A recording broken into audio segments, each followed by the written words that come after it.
Council meeting for Tuesday, December 6, 2016 is called to order. Pledge of allegiance.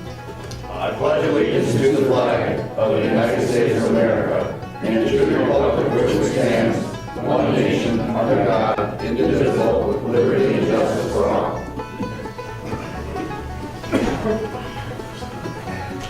City Clerk, please take roll. Councilmember Cooper. Here. Councilmember Beaton. Here. Mayor Pro Tem Zelinski. Here. Councilmember Goodspeed. Here. Mayor Smith. Here. Councilmember Whitlow. Here. Councilmember Pontiac. Here. City Manager. Here. City Attorney. Here. Finance Director. Here. Public Safety Director. Here. City Engineer. Here. All set, sir. Thank you. Public hearings, we have none. Consent agenda. All agenda items marked with an asterisk are on the consent agenda and considered by the city manager to be routine matters. Prior to approval of the consent agenda, any member of council may have an item from the consent agenda removed and taken up during the regular portion of the meeting. Consent agenda items include approval of minutes, payroll, invoices, notification regarding next work session. At this time, council could take action to approve the consent agenda as presented. I'll make the motion. Second. Motion by Mayor Pro Tem Zelinski, second by Councilmember Whitlow. Is there any discussion? Please take roll. Councilmember Beaton. Yes. Mayor Pro Tem Zelinski. Yes. Councilmember Goodspeed. Yes. Mayor Smith. Yes. Councilmember Whitlow. Yes. Councilmember Pontiac. Yes.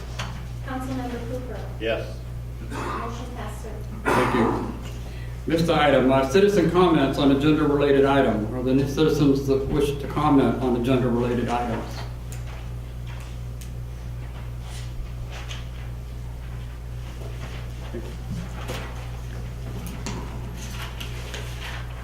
Unfinished business. Consideration of a fire department pickup truck purchase. 3 quotes were solicited for a replacement pickup truck at the fire department. The low quote was from Gorno Ford at $43,400. This includes the vehicle, graphics, lighting, and radio installation, plus slide-out rack for the bed and a topper for the back. This is budgeted as a cash purchase from the motor pool. The budgeted amount is $60,000. At this time, council could take action to authorize the purchase of a 2017 Ford F-250 as quoted for $43,400 from Gordo Ford. I'll make the motion. I'll second it. I have a motion from Councilmember Goodspeed, second from Councilmember Beaton. Is there any discussion? Just have a couple questions. The Chevron that Grono doesn't have on his list, is that gonna, you mentioned that was a mandatory thing? I didn't totally hear your question. Did I hear you say that chevrons are not quoted by Gorno, or will we put them on later? Is that what you said? Yeah. The answer would be yes, we will add it. They're an NFPA requirement. Okay. I just wanted to make sure that you guys are getting what you think you're getting, I guess. The the four-wheel drive, Yes, shift on the go, yes. that's not on Grono, is that something you need, or is that, it's on one of the quotes, is that something you need or something you don't care about? But how it gets in the four-wheel drive? I don't believe that they make an automatic four-wheel drive and a three-quarter ton pickups directly. They're all shift as you drive. You gotta pull the lever, and you can do that under 30 miles an hour. They do have a shift on the fly, but okay, Yeah. evidently it's not an issue, okay. Correct. Okay, thank you. Any other questions? Please take roll. Mayor Pro Tem Zelinski. Yes. Councilmember Goodspeed. Yes. Mayor Smith. Yes. Councilmember Whitlow. Yes. Councilmember Pontiac. Yes. Councilmember Cooper. Yes. Councilmember Beaton. Yes. Motion passed, sir. Thank you. New business. Presentation by Anderson Trackman on the June 30th, 2016 audit.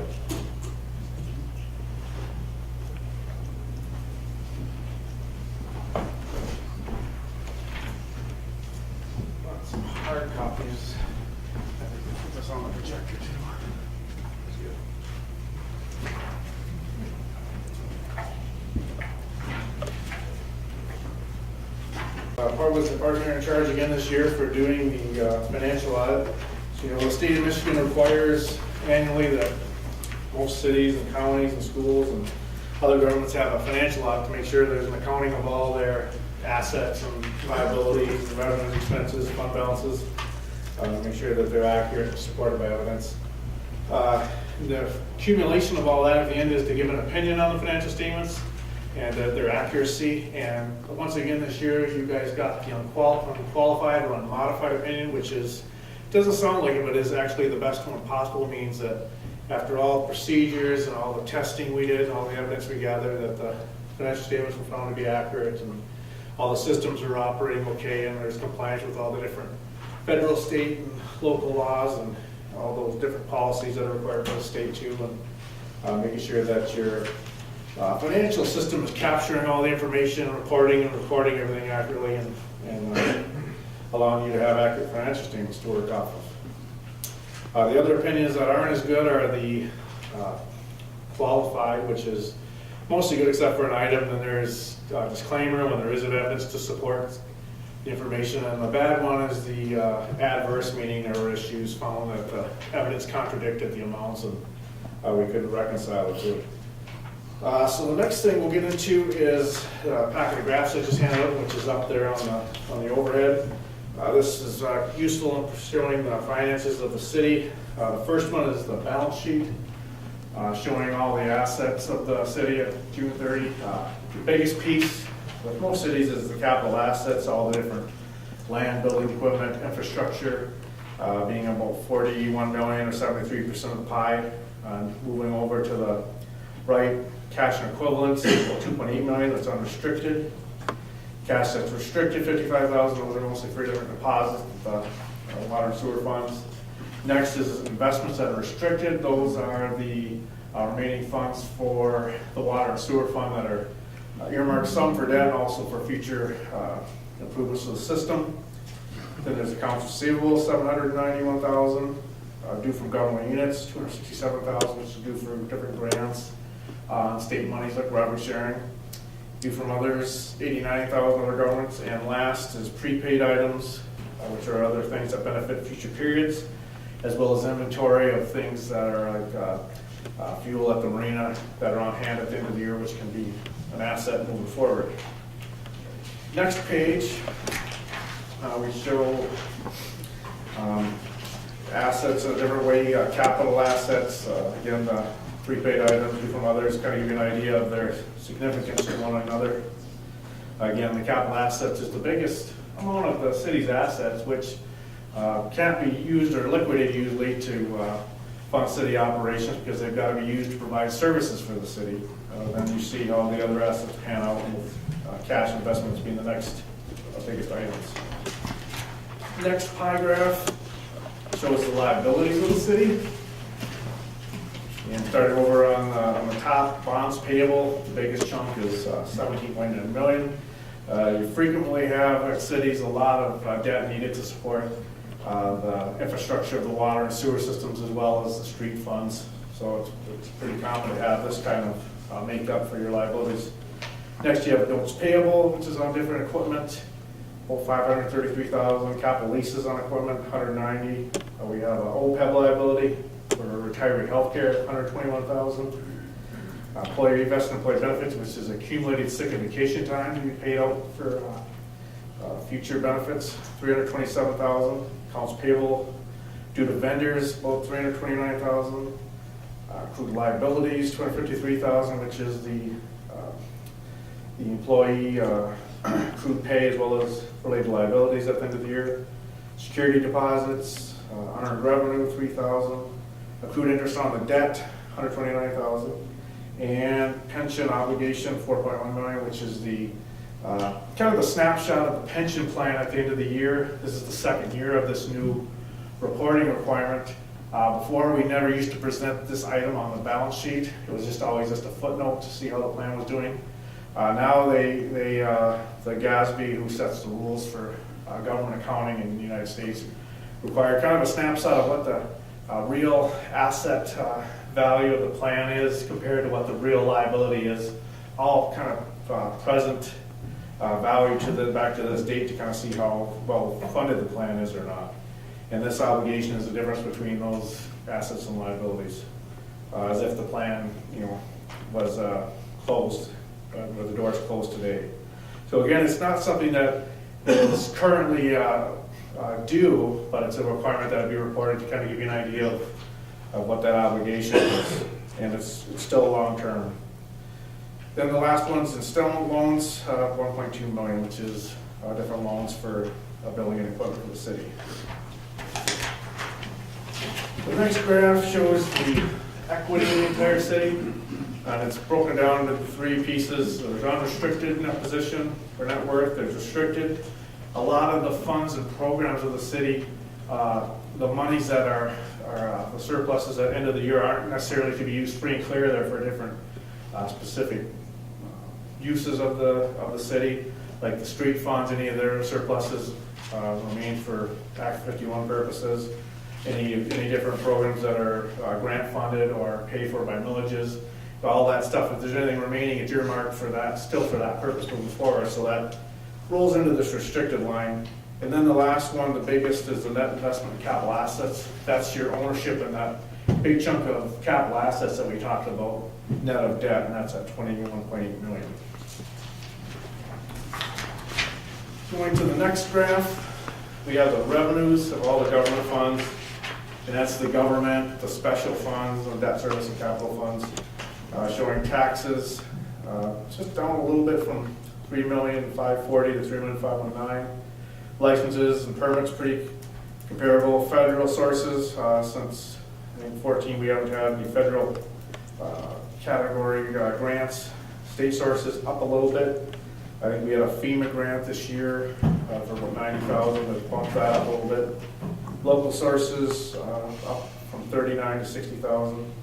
Charges, which are the different fees charged by the different departments for the services they provide, was up a little from 1.7 to 1.8. Interest and rents, pretty comparable for the last 2 years. The 2014, they had kind of had a bump with the oil and gas fund with some of the gains in investment earnings in that 1 year, kind of an abnormal increase. But the last couple of years have been pretty comparable. And then other revenue was about 286,000. Other revenue is made up of mostly different insurance refunds as well as donations and other miscellaneous revenues. Next, we now have the expenses of all government funds, and we show them in the functional areas of legislative, which is the city council, general government, which includes things like treasurer, clerk, building and grounds, city manager, public safety, which includes fire, police, pretty comparable. Public works bumped up quite a bit this year because we had a bit of work done on local street funds, about I think about $471,000 more of improvements made in local streets, which was, I think, funded by a transfer from the oil and gas fund. So that was a bit of a bump this year. Community and economic development, pretty comparable. Rec and culture, up from almost 400,000, 492,000, which includes things like parks. Other expenditures, down from 464,000 to 357,000. And other expenses includes things like the street lighting, appropriations to other entities in the city limits, like the pool, recreation, different youth and economic groups. Insurance is about 79,000 of it, and then there's other expenses too. I think for different rents and miscellaneous expenses. Then we have capital outlay, which is the different expenses to buy equipment for the city, bumped up to about 209,000. And then the last one's debt service, which is principal and interest for all the different government debts, which are paid out of the general, special, and debt service funds. Next page, we have our focus moving to the revenues of the water and sewer funds. This year, the revenues were a little bit better than last year, about almost 3.491 last year, 3.750 this year. I think mostly just because of use of the system or the flow of water and everything I don't think there was any rate increases or anything. Refunds, reimbursements, pretty comparable. Interest, pretty much the same. In state grants, we had a little bit more of state grant funding, I think, for some different planning and research grants for the water system. Next, we have the expenses of water and sewer. They actually stretch over the next 2 pages, showing personal services, which is the different salaries and wages. And last year, I think, was kind of more of a abnormality. We usually have some shifting of the expenses for payroll between the water and sewer fund with Department of Public Works based on where they're needed and different things going on. So I think last year we kind of had a shift more to those areas, and this year it's kind of back to being more regular in the water sewer fund. So the expenses were kind of more comparable between this year and 2014. Contracted services bumped up a bit because of the different expenses for the water utilities. I think before we had that under a different line. I think it was under miscellaneous. So we recategorized that. Insurance expenses, comparable administration, equipment rent, supplies, utilities, pretty in line. Moving to the next page, to expenses. Repairs and maintenance was up a little from last year, $362,000 compared to $236,000. Depreciation was down, which is the depreciation of the different assets from 1.1 million to 1,082,000. Miscellaneous went down from last year. Again, we had about 105,000 in a legal settlement last year for some things going on with damage with the water and sewer that were paid in 15, which didn't thankfully reoccur this year. And also we had 175,000 roughly for contracted services that got moved to that line out of other. Now, since it's kind of more of a significant number, we to move into that categorization, not put it miscellaneous. Then we had bond issuance costs last year, 60,000 done this year. Interest expense, which is different debts of the city, pretty comparable, 336,000. Then the next graph on page 9, the last one, is the general funds fund balance, about a 5-year trend. This year we went from about 1,051,000 down to about 927,000. So a slight decrease in fund balance, but I always put in perspective, I think the finance officers organization for the United States always recommends, as long as you don't go below the 10 to 15% of next year's budgeted expenditures and transfers out, you're still in a safe place. So I think you guys are still above that threshold. So even though it went down slightly, I think you're still in a safe place with your fund balance. It's kind of just gradually gone down over the last 5 years. So it's been mostly consistent, sticking around about the 1 million mark. Any questions on any of the numbers on the graphs or anything? I have a question on pension obligations. Yeah. Showing a little over $4 million Yes, sir. at the end of the year. Well, last year, end of June, that was at 1.33 million. I think it was Is that a higher. concern? Last year was the first year we reported the change, and I think it was.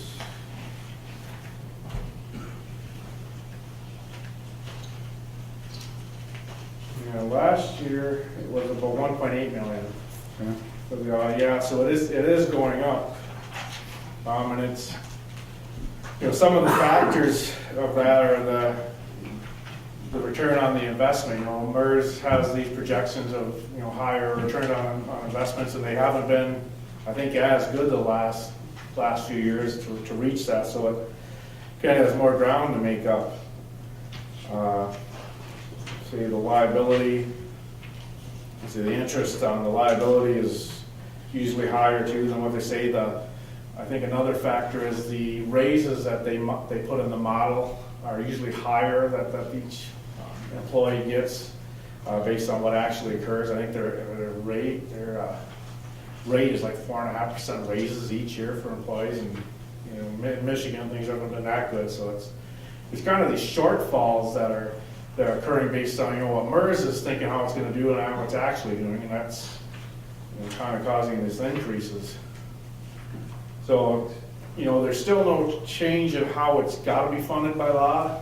It's gotta be reported and shown, so you can keep track of it and have a fair, kind of presentation of it to know where it's at and how it's doing. One of the things most governments are doing is looking at, if they can make additional contributions to try to keep up with it, keep that unfunded lower, doing that.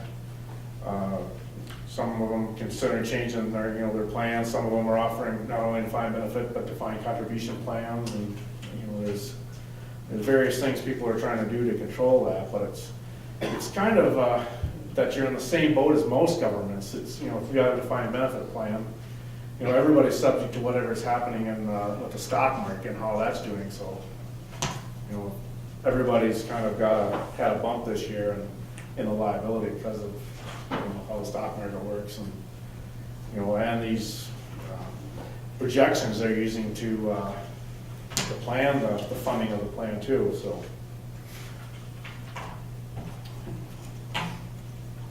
Any other questions? Well, thank you very much. Thank you. And I just end by saying, again, we appreciate the work Ed and Michelle and everybody here does at the city, and they run a real tight ship of keeping everything in order and everything reconciled and balanced, and keeping good records too, so it makes doing the audit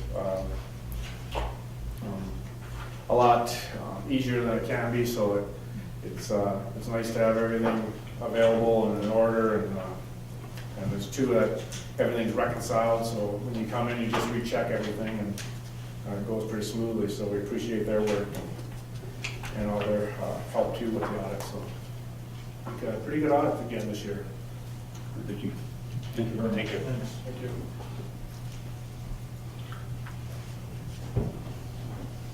Consideration of committee appointments. At this time, the mayor could take action to make various council committee appointments. Alternatives to Area Youth, Robert Goodspeed. Audit Committee, Chair of the committee, Mayor Pro Tem Roger Zelinski. Jim Smith. Eric Pontiac. Local Revenue Sharing Board, Mayor Pro Tem Roger Zelinski. MRA Board, Robert Goodspeed. Oil and Gas Investment Board, Jim Smith as Chair. Linda Beaton and Edward Bradford. Ordinance Committee, Linda Beaton as Chair. Mark Whitler, Dale Cooper. Utility Committee, Mark Whitler, Dale Cooper, Aaron Pontiac. 911 Board, Robert Goodspeed. At this time, I'd ask for a motion of approval for mayor appointments. I'll make the motion. I'll second. I have a motion from Mayor Pro Tem Zelinski, second by Councilmember Cooper. Is there any discussion? Please take roll. Councilmember Goodspeed. Yes. Mayor Smith. Yes. Councilmember Whitlow. Yes. Councilmember Pontiac. Yes. Councilmember Cooper. Yes. Councilmember Beaton. Yes. Mayor Pro Tem Zelinski. Yes. Motion passed, sir. Thank you. At this time, the city manager could take action to make appointment to the council personnel committee. Yes, Mr. Mayor, I'd like to appoint Councilmember Whitliff, Councilmember Goodspeed, and Mayor Pro Tem Zelinski. At this time, I would ask for a motion for approval. I'll make the motion. Yeah. It doesn't? Don't believe that requires. Don't need one? No. Okay. That's good. Mr. Mayor, before we go to this, I just want to disclose that on the next item on the agenda, Yes. that my wife is related to John and Jean Soltis. Okay. And we did this We passed this on the planning commission. There wasn't any issues with me voting on this, on the planning commission. Okay. So, It's all right? Yeah, I had discussed this with Councilmember Whitlock. He had contacted me about it, and I suggested, I think, that he disclose it, but I did not see that there's a conflict that would require his recusals. No, thank you. Consideration of a partial split and combination for John and Jean Solis. A request has been received by John and Jean Solis, 1054 Oak Street, for a partial split and combination. Mr. and Mrs. Soltis own parcel 51-355-708-25, which is 1054 Oak Street, and parcel 51-355-708-19, which is 1050 Oak Street. The requested split and combination will eliminate an encroachment by the home at 1054 Oak Street, retain access to Oak Street for the home at 1050 Oak Street, and create a new buildable lot. At their November 3, 2016 meeting, the Planning Commission reviewed the request and recommends council's endorsement. At this time, council could take action to approve the request for a partial split and combination from John and Jean Soltis as submitted in the application PC-2016-15. I'll make the motion. Second. I have a motion from Councilmember Goodspeed and second from Mayor Pro Tem Zelinski. Is there any discussion? Please take roll. Councilmember Whitlock. yes. Councilmember Pontiac. Yes. Councilmember Cooper. Yes. Councilmember Beaton. Yes. Mayor Pro Tem Zelinski. Yes. Councilmember Goodspeed. Yes. Mayor Smith. Yes. Motion passed, sir. Thank you. Consideration of a resolution of support for the Manistee Council on Aging. The Manistee Council on Aging has entered into a letter of intent with a developer to relocate their administration, programs, and services to the property owned by the Olson's Food Company in Manistee. The Council on Aging is eligible to apply for low-interest financing through the U.S. Department of Agricultural and Rural Development that would enable them to purchase the building. A resolution of support has been drafted for council consideration. At this time, council could take action to adopt a resolution of support for the low-interest financing application from the Manistee County Council on Aging to the USDA RD, and further, council extends its appreciation and gratitude to the USDA RD for their continued support for the city of Manistee and Manistee County. I'll make the motion. I'll second. I have a motion by Mayor Pro Tem Zelinski, second from Councilmember Goodspeed. Is there any discussion? I would like to see the drawings. Hi, I'm Sarah, the Executive Director at the Manistee County Council on Aging.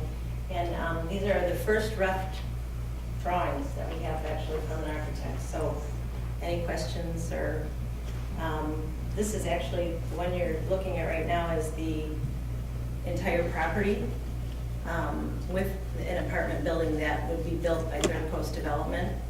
And that is what the apartments would look like on the left, and then that's the actual store that would be in there. It would take 15,000 square feet of the actual Olson's building, and then we would have the actual 20,000 square feet. So for all of our programs, Meals on Wheels, so the Council on Aging's there, and also the Senior Center. So. Thank you. Thank you. Oh, thank you. Oh, thank me, okay, thank you. Any further questions? Discussion? Well, I just have a question that's, when are you anticipating in vacating your location on River Street?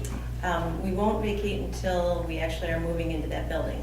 Once everything's done, they're talking at the end of June, the 1st of July is the goal. And then we're actually going to have a for sale sign on our building very soon.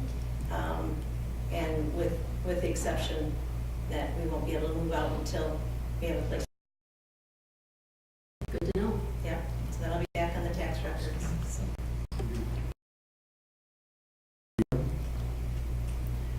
Please take roll. Councilmember Pontiac. Yes. Councilmember Cooper. Yes. Councilmember Beaton. Yes. Mayor Pro Tem Zelinski. Yes. Councilmember Goodspeed. Very much yes. Mayor Smith. Yes. Councilmember Whitlow. Yes. Motion passed, sir. Thank you very much. Consideration of applications to boards and commissions. The city clerk has taken action to advertise vacancies on the Board of Review, Brownfield Redevelopment Authority, Compensation Commission, Historic District Commission, PEG Commission, Planning Commission, and the Tree Commission. All appointments by the mayor are subject to the council's approval unless otherwise specified by statute and ordinance. Nominations for council appointment do not require a second. After a member of council nominates an individual for appointment, council should vote on the nomination. A majority vote in favor of placement for the nominee is required for appointment. The following applications have been received. Board of Review, 3 vacancies, 1 regular member, term ending 12/31/19, and 2 alternate member terms ending 12/31/17 and 12/31/19. Applicants must be a city taxpaying registered voter. This is a council appointment. I'd like to appoint T.F. Texiadis of 817 Cherry Street to the term ending 12/31/19 review.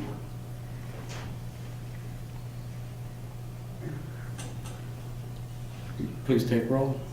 Councilmember Cooper. Yes. Councilmember Beaton. Yes. Mayor Pro Tem Zelinski. Yes. Councilmember Goodspeed. Yes. Mayor Smith. Yes. Councilmember Whitlow. Yes. Councilmember Pontiac. Yes. Motion approved, sir. Thank you. Brownfield Redevelopment Authority, 1 vacancy, term ending 6/30/18. Applicants must be city resident or person with interest in property in the city. The mayoral appointment, there are no applicants. Compensation Commission, 2 vacancies, terms ending 9/30/17 and 9/30/19. Applicants must be registered voters in the city. The mayoral appointment. Have Oscar Carlson, 367 9th Street, and Tom Swedenberg, 562 First Street. You need a motion, correct? After his appointment, yes, you need a motion. I'll make a motion to support the mayor's appointment of Oscar Carlson and Tom Swedenborg. to the compensation committee.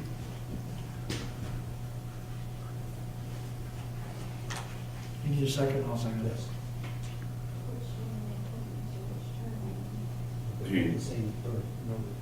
Which one should? Did you identify? To appoint Oscar Carlson, 637 9th Street, What date? This one? for the 9/30/19 appointment. Then Mr. Swedenborg would obviously be the other 9/30/17. And Tom Swedenberg would be for the 9/30/17. You made a motion? Yeah, I don't have to read motion, do I? No, it's, we're just clearing up that, what the approval was. Please take roll. Councilmember Beaton. Yes. Mayor Pro Tem Zelinski. Yes. Councilmember Goodspeed. Yes. Mayor Smith. Yes. Councilmember Whitlow. Yes. Councilmember Pontiac. Yes. Councilmember Cooper. Yes. Motion passed, sir. Thank you. Historic District Commission, 1 vacancy, term ending 2/28/19. Applicants must be city resident. Council appointment.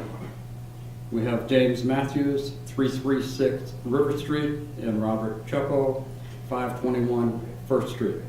I'd like to nominate James Matthews of 336 River Street. Please take roll. Mayor Pro Tem Zelinski. Yes. Councilmember Goodspeed. Yes. Mayor Smith. Yes. Councilmember Whitlow. Yes. Councilmember Pontiac. Yes. Councilmember Cooper. Yes. Councilmember Beaton. Yes. Motion passed, sir. Thank you. PDG Commission, 2 vacancies, terms ending 12/31/18 and 12/31/19. Applicants must be Manistee County residents. Council appointment, there are no applicants. Planning Commission, 1 vacancy, term ending 10/31/19. Applicants must be city residents. Mayoral appointment. Mayor Smith? Yes. I need to remind council that I am married to one of the applicants, Bob Slavinsky. I've checked with our attorney. I am compelled to vote on it. So, there you have that bit of information in case you needed it. Thank you. Robert Slawinski, 256 Hugh Street. And Randall Zakat, The Kryzak. 173 Quincy Street. I would appoint Robert Slawinski, 256 Hugh Street. I'll support the mayor's appointment. Please take roll. I think you need a second on the motion to support. I'll second it. Okay.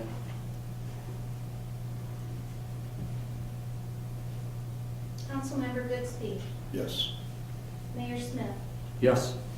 Councilmember Whitlow. Yes. Councilmember Pontiac. Yes.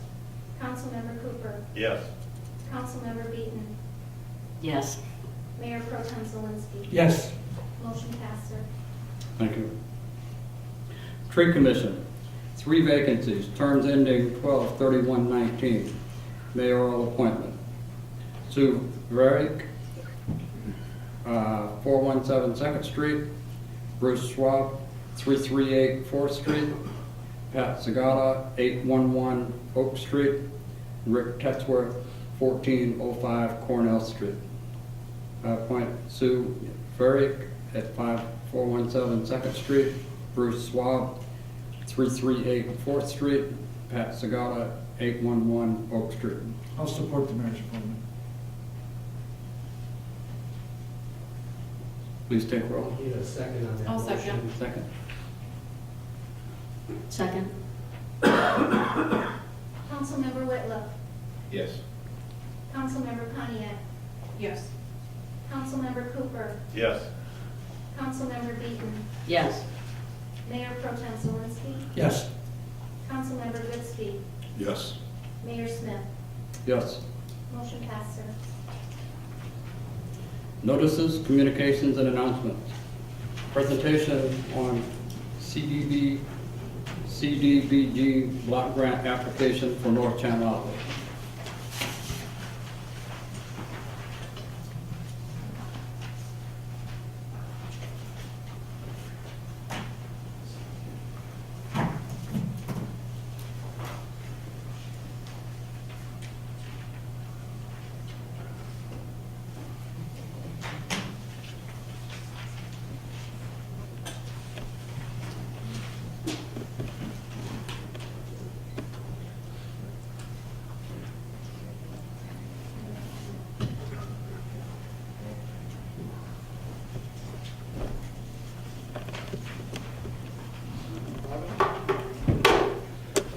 Tonight, I just want to introduce to council something that's been in front of you before in terms of a source of funding for the North Channel Outlet Project.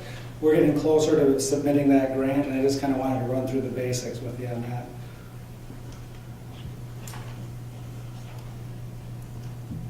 So the North Channel Outlet is part of the South Washington Street Brownfield area.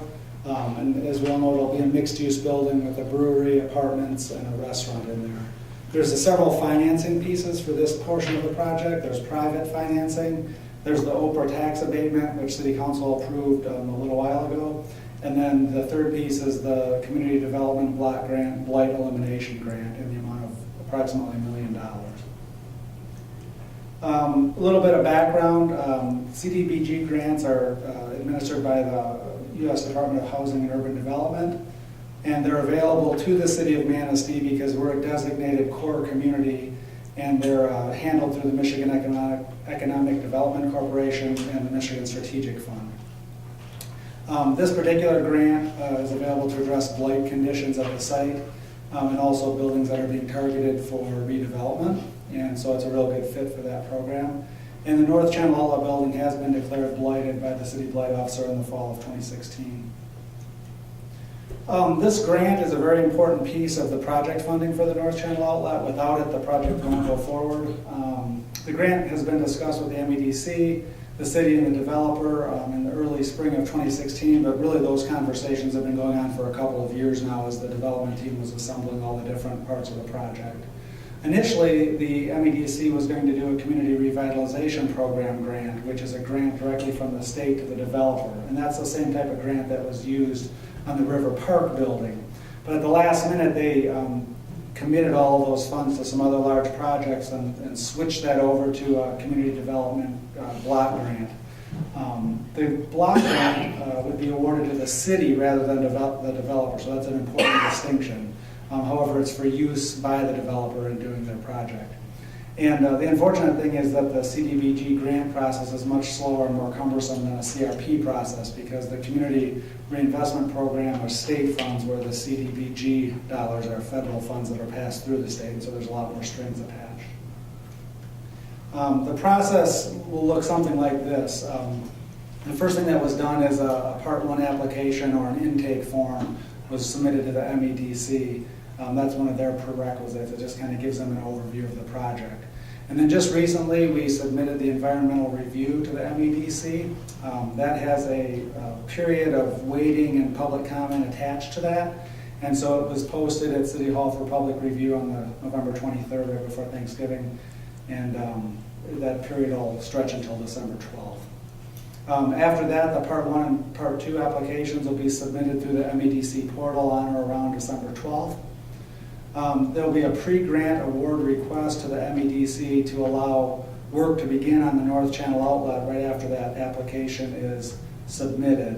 And that basically can't happen until after the public review period on the environmental review has expired. That's very, very important because CDGB grants don't allow you to incur costs or sign contracts and that sort of thing until they get approval from the state. And so we're trying to get that to get that work started as soon as possible. And then in the letter of intent that the state issued to the city, the grant approval by the Michigan Strategic Fund will happen no later than April, but in reality it should be a couple of months earlier than that. And then there'll have to be a grant agreement executed between the MEDC, city, and developer, and that will be coming back in front of council if the grant is awarded. CDBG administration, these community development block grants are very complicated, very detailed, and rather involved. It's been determined that the city staff really has insufficient time and frankly expertise to properly administer this type of a grant. And the other important piece to know is that if the city were to self-administer the grant, there'd be no reimbursement from the MEDC. On the other hand, the MEDC will reimburse for third-party administrators up to $30,000.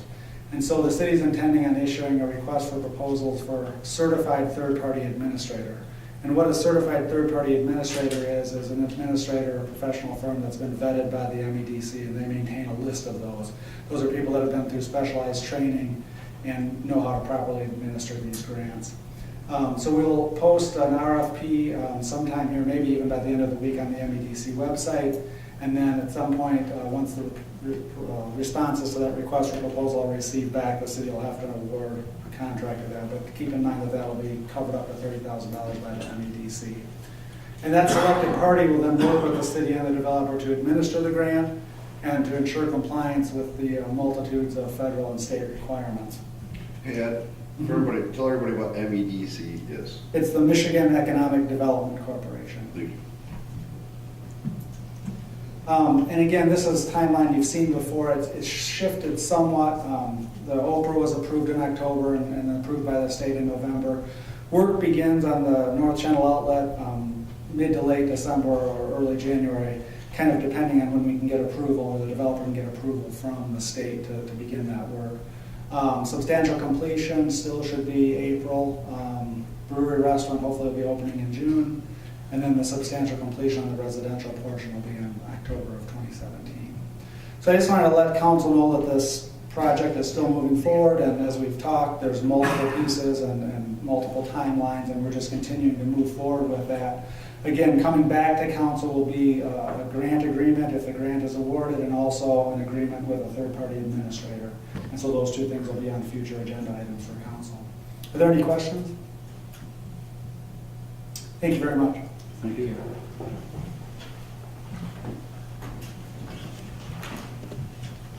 Concerns and comments?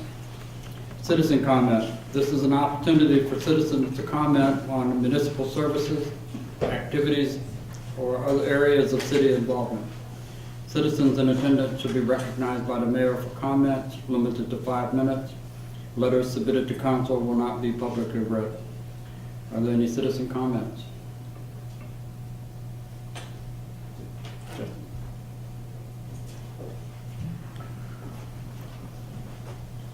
Please state your name and address. Hello, I'm Margaret Batzer of 352 First Street, Manistee. I just would like to introduce myself to council as the new District 7 representative at County Commission. I will be beginning my term on January 2nd, so I look forward to working with all of you. Thank you. Great. Thank you. Thank you. Additional comment?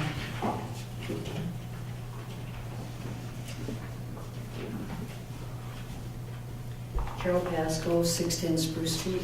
I just wanted to thank Mr. Bradford for the work that he and his staff do on our financial records and everything as evidenced by the audit. And also, anytime Mr. Bradford gives a presentation, I am impressed, I am educated by what he tells us, and I just think we have a treasure in him. I want to thank him. Thank you. Yes, sir. Good evening. I am Rick Tetzworth of 1405 Cornell. I was the person that didn't get on the tree commission, but that's okay. Actually, the reason I am speaking is due to another thing that was brought up tonight. I have a question for Mr. Bradford. Under the liabilities portion of our financial thing, it says our net pension obligation is $4,000,001.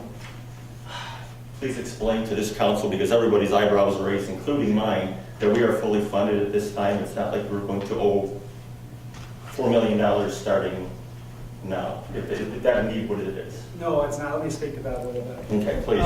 Okay, so the world of pension accounting has gotten very much complicated in the last several years because of pronouncements that have come down from the Government Accounting Standards Board. And one of the things that they're trying to show, have communities show, is a snapshot picture in time of what the liability is based on, a time certain, and it's typically as of 12/31, and then either roll forward or roll back to the end of our fiscal year. All that is one snapshot and picture of what our pension is. The actual way that pensions work in reality is that they are long-term liabilities that are funded over a long period of time. That's how they're set up and designed to operate. Our pension is funded rather well compared to many pensions in Michigan. The last actuarial valuation that we received had it at 87%, or 86%, I believe. That was a significant drop from the previous year, and it was primarily because of just assumption changes that the municipal employees retirement system made. I think it dropped at 6 percentage points. So the thing to keep in mind is those liabilities don't come due all at once. They're due over a long period of time. They're funded by active employees that are contributing into the system, and also investment returns. And as you remember, the stock market crashed in 2008. Those investment returns are smoothed in over a period of time, and so the losses aren't recognized all in the first year. And that's the same way that endowments work. They kind of smooth things out. So the idea is that you have to take a look at these pension obligations over a long time horizon. MERS also has implemented a few things that are because of an experience study where they take a look at all of the retirees and all of the activity and life expectancies and rates of return, and they've tweaked some of those, which has had the effect of increasing cities' contributions, but not in an unsustainable way, but in an attempt to try to shore up pensions. We are probably in the top 15% of funded pensions in the MERS system in terms of how well our system is funded. It was like 4 or 5 years ago that we were over 100%. So we're not unique. Every community in Michigan, and particularly MERS communities, are experiencing this exact same thing. And we have also taken some steps to address pension liabilities, which we can talk about and which we have talked about. But I think it's a big number. It can look scary. The reality is we're better off than many, many communities. It's not in a position where it's really hamstringing us. But with that said, we also need to be vigilant, and we need to look to see what's going to be in the best long-term interest of the city moving forward. We have already made some of those adjustments. We've addressed several of the divisions with lower multipliers and different provisions for new hires. The other piece of it that the city really doesn't have to worry about, which is the really, really big issue, is the unfunded liability for retiree health care.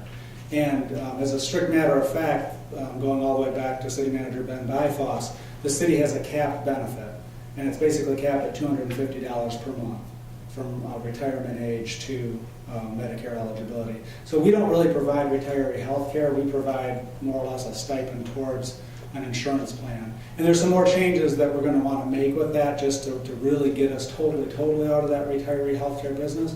So our net pension obligation there, which we fund, and appropriately so, on a pay-as-you-go basis, is only a little over $100,000. The OPEB liability, the other basically retiree health care liability in the state of Michigan, far dwarfs the pension liability for communities in the state of Michigan. I don't know, it's on the order of like 5 or 6 times as much, as I recall. So we're really well positioned there because we don't really have that liability. And our pension is actually fairly strongly funded, and we've made some reforms, and there could be some additional reforms that we can make. But I don't want that $4 million number that's out there to be a scary number for people, because it really is just a snapshot in time and is a byproduct of the GASB's reporting requirements. So I don't know if that helps clarify things or if that answers. It does to me, but I just wanted to be clear, Council. Thank you. Are there any other questions at this time? Thank you. Yes.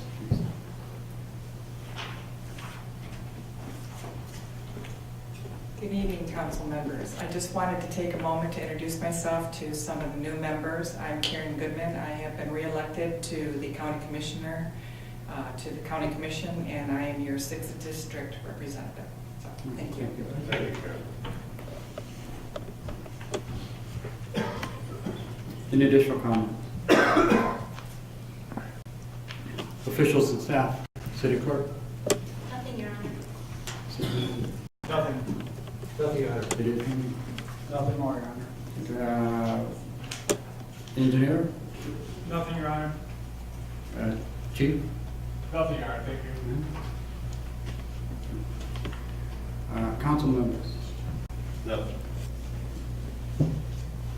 I think we had a wonderful Victorian Parade Festival. I'm going to call it a festival because it really was spread out with different activities over 3 or 4 days. I enjoyed myself very much.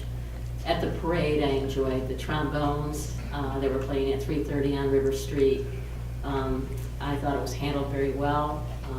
It exceeded my expectations, and I want to thank all the city staff and anybody who was involved in that, because it was just a wonderful event and just really put our city in a very good spotlight. Thank you. I want to echo that comment by Councilman Eden. Also, I want to kind of give you an idea of I was Kiwanis cop, and I want to give you an idea of some of the people that I talked to. I talked to some people up here, a couple from California that made reservations a year in advance for this festival. I talked to some people from Mississippi and Virginia. And I also talked to some people that were very local, that had never been to it before, always wanted to, and decided to show up this year. And I want to thank all the volunteers. It takes many, many people to put that event on, and I really do appreciate it, and I do enjoy it. Thank you. I guess I'm shirt tailing on your shirt tail. Great job, guys. Sleigh Bell Parade Festival was phenomenal. Thank you for everybody's hard work. Nothing, Your Honor. Would like to echo, it was a very well put together sleigh bell weekend, and it was very impressed and very proud to be part of the city board. I think I would say commend the finance department. The audit was a well-presented document, and there's great appreciation for the work that goes on in the finance department in keeping us on an even keel. And thank the DDA for the sleigh bell parade and their guidance, but Public Works, Public Safety, Emergency Response, there's has been mentioned, there are so many people that come together to make that a successful event, and it just keeps growing. So hopefully we'll do that in the future also. I'd also like to commend the Council on Aging for their forward thinking and vision for seniors in this community. I think it's a worthwhile project, and we look forward to seeing it going. With that, I take a motion to adjourn.